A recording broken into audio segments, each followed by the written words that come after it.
think the storage of hydrogen is it's a mix of what pressures do you need it at, what can you store it at, what volumes do you need it at, the different applications. There are solutions with pressure vessels, there are solutions with salt caverns, and particularly around the imports and resilience on pipeline systems.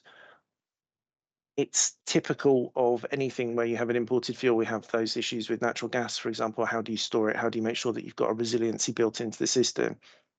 Um, the same applies for ammonia, and it's more ammonia is slightly simpler because of the density, and more akin to LNG terminals and tanks would the kind of facilities you'll more likely see.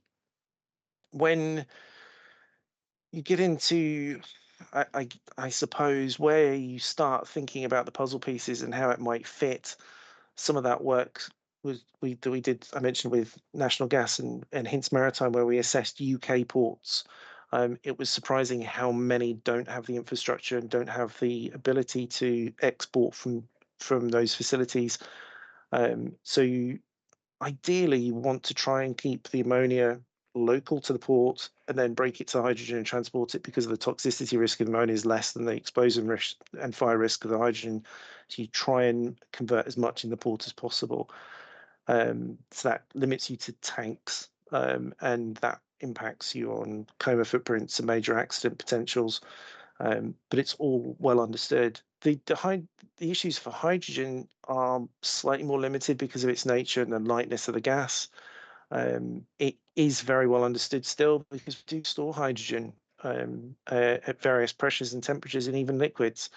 And there is a focus at the moment as well. If you're storing large volumes of hydrogen, what's the best way to do it? And that is trending towards looking at underground gas storage caverns, typically storage salt formations, the same as we do with natural gas and other chemicals.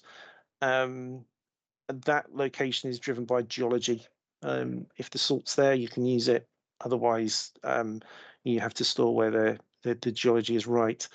The other element is you could reuse existing exhausted hydrocarbon fields, but that means you have to make sure that the hydrogen is being cleaned on the way out. And we've seen that kind of project be examined as well.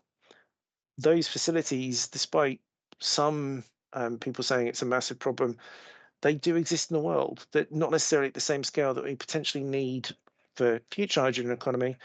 Um, and it's often not realized that 1,000 tons of hydrogen is stored in Teesside in salt caverns, for the use in local industries. There are current gas caverns being looked at in the UK, such as SSE's Aldbrough gas facility, are considering converting their salt caverns to hydrogen, as well as Centrica's vast Rough offshore gas facility is being examined for the potential to store strategic level volumes of hydrogen, that could be injected into a gas network.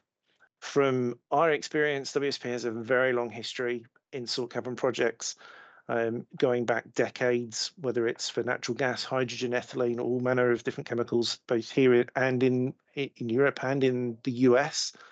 And is particularly interesting for us at the moment because we're currently delivering the ACES Delta storage facility in Utah, which, whilst the Teesside facility is one of the biggest hydrogen stores in Europe at 1,000 tons, the ACES Delta is two caverns holding 11,000 tons of hydrogen, and that's in the later stages of development, and we're moving through phase one to phase two.